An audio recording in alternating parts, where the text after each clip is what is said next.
नमस्कार बच्चों, हिंदी की ऑनलाइन कक्षा में आप लोगों का स्वागत है।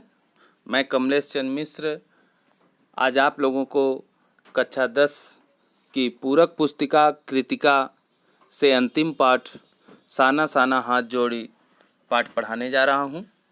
साना साना हाथ जोड़ी एक यात्रा वृत्तांत है। इसमें लेखिका मधु कांकरिया ने पूर्वोत्तर भारत के सिक्किम राज्य की राजधानी गंगटोक, जिसे गंतोक भी कहते हैं, उसके आगे हिमालय की यात्रा का रोचक वर्णन किए हैं। हिमालय के अनंत सौंदर्य का ऐसा अद्भुत वर्णन लेखिका ने किया है कि मानो हिमालय का पल पल परिवर्तित सौंदर्य हम अपनी आँखों से निहार रहे हैं। इस यात्रा वृत्तांत की यह विशेषता है कि लेखिका का अपने सामाजिक दायित्व के प्रति कितना सजग है और मेहनतकश लोगों के प्रति उनके मन में सम्मान का कैसा भाव है। लेखिका गंगटोक शहर को देखकर इतनी सम्मोहित हो जाती है कि वह शून्य में खो जाती है।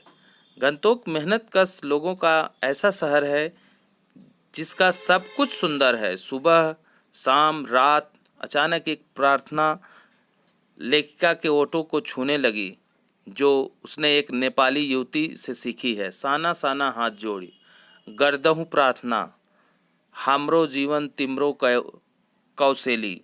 छोटे छोटे हाथ जोड़कर प्रार्थना कर रही हूँ कि मेरा सारा जीवन अच्छाइयों को समर्पित हो। आइए इस पाठ का सारांश देखते हैं। साना साना हाथ जोड़, छोटे छोटे हाथ जोड़कर प्रार्थना कर रही हूँ। सुबह लेखिका को युंगथांग नामक स्थान के लिए जाना था। गंगटोक से 149 किलोमीटर की दूरी पर युंगथांग था। लेखिका को बर्फ से ढकी चोटियों को देखने का बहुत शौक था। उसने ड्राइवर कम गाइड जितेन गार्गे ड्राइवर भी था और साथ में गाइड का भी काम कर रहा था। वह सिक्किम के स्थानीय या आसपास की चीज़ों से लेखिका को परिचित भी करा रहा था, इसलिए उसे ड्राइवर कम गाइड का नाम दिया गया है। जितेन गार्गे ने बताया, युंगथांग की यानी घाटियाँ सारे रास्ते हिमालय की गहनतम घाटियों और फूलों से लदी वादियाँ मिलेंगी आपको। जीप पर जाते समय रास्ते में लिखी हुई सफ़ेद बौद्ध पताकाएं भी मिली। नार्गे ने बताया कि यहाँ बुद्ध की बड़ी मान्यता है। जब भी किसी बुद्धिस्ट की मृत्यु हो जाती है तो उनकी आत्मा की शांति के लिए शहर से दूर किसी पवित्र स्थान पर 108 श्वेत पताकाएं फहरा दी जाती हैं। इस पर आधारित प्रश्न भी है कि श्वेत पताकाएं और रंगीन पताकाएं कब फहराई जाती हैं और कहाँ फहराई जाती हैं। जब किसी बौद्धिस्ट की मृत्यु हो जाती है तो शहर से दूर 108 श्वेत पताकाएं फहरा दी जाती हैं। उन्हें उतारा नहीं जाता है, ये धीरे धीरे अपने आप नष्ट हो जाती हैं। कई बार किसी एक नए कार्य की शुरुआत में भी ये पताकाएं लगा दी जाती हैं, लेकिन वे रंगीन पताकाएं होती हैं। रास्ते में जीप में से एक कवि लॉन्गस्टॉक नामक स्थान देखा, जहां गाइड फिल्म की शूटिंग हुई थी। देवानंद की एक दादा साहब फाल्के अवार्ड से अवार्डेड फिल्म गाइड है। एक धर्म चक्र देखा। नार्गे ने बताया, यह धर्म चक्र है प्रेयर व्हील। इसको घुमाने से सारे पाप धुल जाते हैं। यहाँ पर एक ऐसा पत्थर है जो लेप्चार और भूटिया सिक्किम की इन दो स्थानीय जातियों का स्मरण कराती है। ये दो जातियाँ आपस में लड़ती थी, लेप्चार और भूटिया। लेखिका सोचने लगी, पहाड़ हो या मैदान हो, तमाम वैज्ञानिक प्रगतियों के बावजूद इस देश की आत्मा एक जैसी है। लोगों की इच्छाएं, विश्वास, अंधविश्वास, पाप पुण्य की धारणाएं सब एक ही जैसी ही हैं।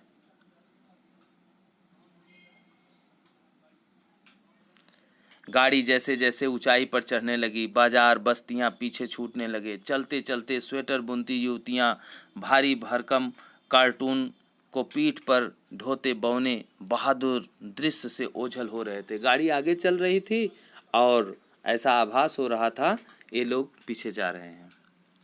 हिमालय अब अपने विराट वैभव के साथ दृष्टिगोचर हो रहा था। हिमालय दिखाई पड़ रहा है। रास्ते जलेबी की तरह घुमावदार दिखाई पड़ने आने लगे। घाटियाँ गहरी, वादियाँ चौड़ी होने लगी। बीच बीच में फूल मुस्कुराने लगे। सभी सैलानी झूम कर गाने लगे, सुहाना सफ़र और ये मौसम हंसी। सारे परिदृश्य को अपने भीतर भर लेने की इच्छा से लेखिका खिड़की से सिर निकालकर गगन स्पर्शी पर्वत शिखरों को देखती तो कभी दूध की धार की तरह झर झर गिरते झरने प्रपात को, कभी गुलाबी पत्थरों के बीच इठलाकर बहती त्रिस्ता नदी को देखती, जिसका सौंदर्य अपनी चरम सीमा पर था। रास्ते में एक झरना था जिसे सभी ने कैमरों में कैद कर लिया।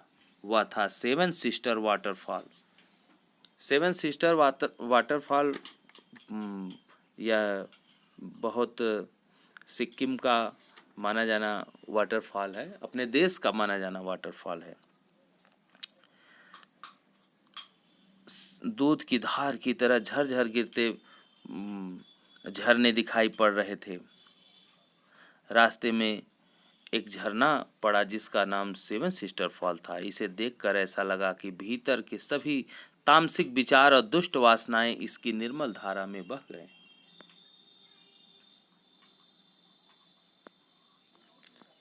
जितेन ने लेखिका से आगे कहा कि इससे भी सुंदर नज़ारे आपको आगे मिलेंगे। हिमालय का रूप पल पल बदल रहा था। कहीं हरियाली तो कहीं हल्का पीलापन, कहीं पथरीला, कहीं चटकी धूप, कहीं बादलों की चादर। लेखिका माया और छाया की इस अनूठे खेल को निहार रही थी। इस पर भी आधारित प्रश्न है, माया और छाया किसे कहते हैं। पल पल हिमालय पर परिदृश्य बदल रहे थे, इसी को माया और छाया का खेल कह रहे हैं। वहाँ अपने को निरंतर दे देने की अनुभूति कराते पर्वत, झरने, फूल, घाटियाँ, ये सब दुर्लभ नज़ारे दिखाई पड़ रहे थे। पहली बार एहसास हुआ जीवन का आनंद है यही चलायमान सौंदर्य। यूँ लगता था मानो हम ईश्वर के बहुत निकट पहुँच गए हैं। लेखिका सम्मोहित सी आगे निकल आने पर देखती है कि कुछ पहाड़ी औरतें पत्थरों पर बैठकर पत्थर तोड़ रही थी। कईयों की पीठ पर बधी डोको, एक प्रकार की टोकरी है, में उनके बच्चे भी बंधे हुए थे। कुछ कुदाल को भरपूर ताकत के साथ जमीन पर मार रही थी। मातृत्व और श्रम साधना एक साथ हो रहा था। वह सड़कों को चौड़ा करने का दुस्साह कार्य कर रही थी, मतलब कठिन कार्य कर रही थी। इन पत्थर तोड़ती पहाड़ियों के हाथों में पड़े गांठ ठाठे एक कहानी कह रहे थे। आम आदमी की कहानी की हर जगह एक सी है।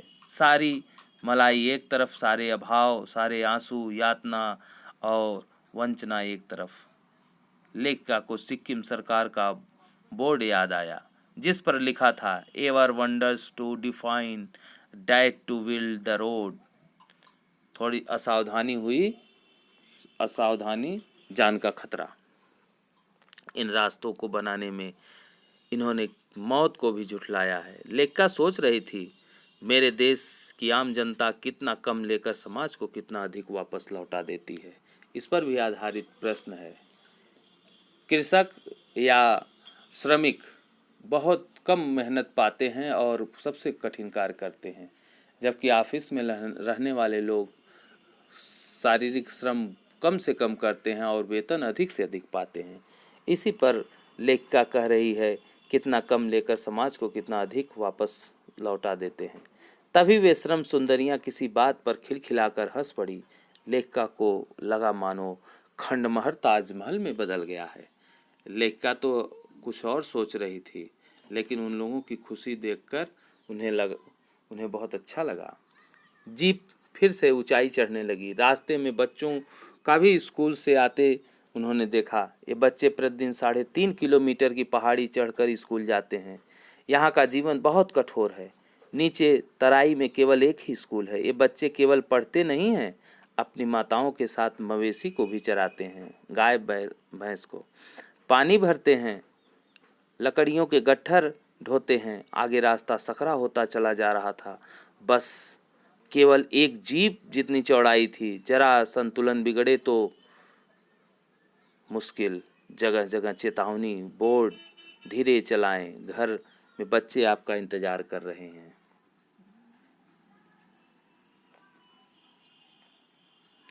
युमथांग पहुंचने के लिए रात भर लायुंग में पड़ाव लेना था। गगनचुंबी पहाड़ों के तल में सांस लेती एक नन्ही सी शांत बस्ती सारी दौड़ धूप से दूर निश्चिंत सो रही थी।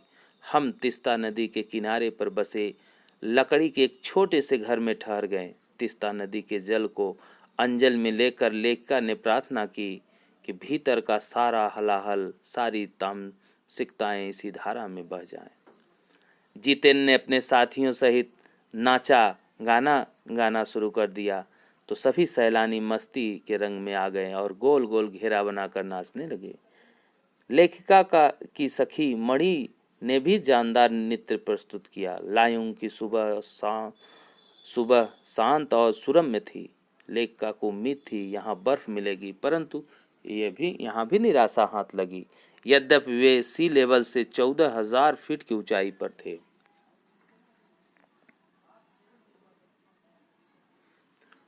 जितेन ने अपने साथियों सहित नाच गाना शुरू कर दिया। एक सिक्किम युवक ने बताया 500 फीट ऊपर कटाओ में बर्फ मिल सकती है। कटाओ भारत का स्विट्जरलैंड कहा जाता है, जो अभी टूरिस्ट स्पॉट नहीं बना है। यहाँ लायुंग से 500 फीट की ऊंचाई पर था। वहाँ का सफ़र करीब 2 घंटे का था। रास्ता खतरनाक था, फिर भी धुंध और बारिश थी। जीप सारे बादलों को चीर कर आगे निकल रही थी। खतरे के एहसास ने सभी को मौन कर दिया था। केवल सैलानियों के सांस लेने की आवाज़ें सुनाई पड़ रही थी। करीब आधे रास्ते बाद धुंध छटी तो सन्नाटा टूटा। नार्गे उत्साहित होकर कहा, कटाओ हिंदुस्तान का स्विट्जरलैंड है। मणि ने भी कहा, नहीं, स्विट्जरलैंड भी इतनी ऊंचाई पर नहीं है और न ही इतना सुंदर है। कटाओ के निकट पहुंचकर पहाड़ों पर कहीं कहीं बर्फ नजर आने लगी। नार्गे उत्तेजित होकर कहा, देखिए, एकदम ताज़ा बर्फ है, लगता है रात में ही गिरी है यह बर्फ। थोड़ी और आगे बढ़ने पर पूरी तरफ बर्फ से ढके पहाड़ दिखाई पड़ रहे थे। यह पहाड़ चांदी जैसे चमक रहे थे। सबके मन प्रसन्न हो उठे थे। जितेन तो प्रसन्नता के मारे झूम झूम कर गाने लगा, तिमरो माया सैधे मलाई सताऊच, तुम्हारा प्यार मुझे सदैव रुलाता रहेगा। चहुओर बिखरी बर्फीली सुंदरता सभी का मन मोहने लगी। सभी जीप से उतरकर बर्फ पर कूदने लगे। कई सैलानी बर्फ पर लेटकर हर पल की रंगत को कैमरे में कैद कर लेना चाहते थे। ऐसा लग रहा था मानो इसी विभोर कर देने वाली दिव्यता के बीच हमारे ऋषि मुनियों ने वेदों की रचना की होगी और जीवन के सत्य को खोजा होगा। सर्वे भवन्तु सुखिनः, सर्वे सन्तु निरामया का मंत्र पाया होगा। मणि कह रही थी, यह हिम शिखर हमारे जल स्तंभ हैं। प्रकृति कितनी सुंदरता से सारा इंतजाम करती है। वह सर्दियों में बर्फ सहेज कर गर्मियों में जलधारा बनकर मैदानी लोगों का प्यास बुझाती है। कृतज्ञता के साथ माथा नवाकर हमने कहा, जाने कितना ऋण है इन नदियों का हम पर। लगा कि संसार स्वप्न सा सुंदर है, लेकिन पत्थर तोड़ती पहाड़ियों का ध्यान आते ही मन में एक उदासी छा जाती थी। थोड़ा और आगे जाने पर फौजी छावनियां दिखाई पड़ी। चीन की सीमा थोड़ी ही दूर है। लेखिका ने एक फौजी से पूछा, इस कड़कड़ाती ठंड में आपको बहुत तकलीफ होती होगी।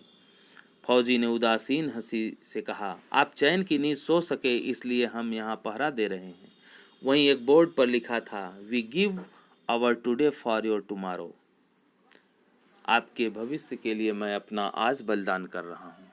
लेखिका का मन पिघलने लगा। पूस माह जनवरी में जब यहाँ पेट्रोल को छोड़कर हर चीज़ जमने लगती है तो ये जवान तब भी यहाँ मुस्तैद रहते हैं। यह यात्रा लेखिका के लिए जैसे एक खोज यात्रा थी।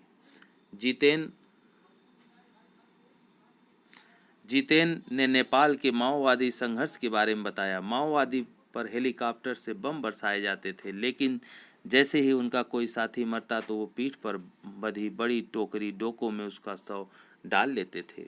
मजाल है कि सरकार के हाथ एक भी डेड बॉडी लगी हो। युमथांग की घाटी में ढेर प्रियोता और रूडोडेडो के फूल खिल रहे थे। वहाँ का स्थानीय फूल है। जितेन ने बताया 15 दिन में ही पूरी घाटी फूलों से इतनी भर जाएगी कि मानो फूलों की सेज बिछी हो। युमथांग में चिप्स बेचती एक युवती ने लेखिका से पूछा, क्या तुम सिक्किमी हो? तो उसने कहा, नहीं, मैं इंडियन हूँ। लेखिका को सुनकर बड़ा अच्छा लगा। सिक्किम के लोग भारत के साथ मिलकर खुश हैं। काश कश्मीर के साथ भी ऐसा सहज विलय हुआ होता।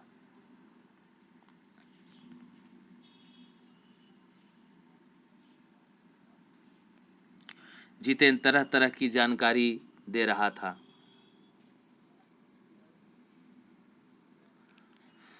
उसने बताया,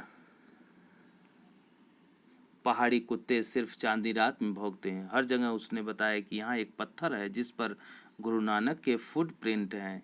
कहते हैं गुरु नानक की थाली से छिटक कर थोड़े से चावल यहाँ गिर गए थे। वही चावल की खेती आज भी यहाँ होती है। खेदुम की ओर इशारा करके उसने बताया, यहाँ देवी देवताओं का निवास स्थान है। जो भी यहाँ गंदगी फैलाएगा वो मर जाएगा। उसने बताया, ये पहाड़, नदी, झरने पूजा यहाँ किया जाता है, इन्हें कभी गंदा नहीं करते। उसने बताया, युमथांग पहले टूरिस्ट स्पॉट नहीं था। कैप्टन शेखर दत्ता के दिमाग में आया कि यहाँ सिर्फ फौजियों को रखने का क्या लाभ, घाटियों में से रास्ते निकालकर इसे टूरिस्ट स्पॉट बनाया जा सकता है। लेखिका मन ही मन कह रही थी, हाँ, रास्ते अभी बन रहे हैं, नए नए स्थान की खोज अभी जारी है। मनुष्य की इस असमाप्त खोज का नाम ही तो सौंदर्य है। अब इस पे आधारित कुछ प्रश्न हैं। इन प्रश्नों का उत्तर आप लोग लिखकर व्हाट्सएप कर देंगे, हम इसे चेक कर लेंगे। इस प्रकार से आज का ये वीडियो समाप्त हुआ। आपका दिन शुभ हो। नए वीडियो में फिर मिलेंगे। धन्यवाद।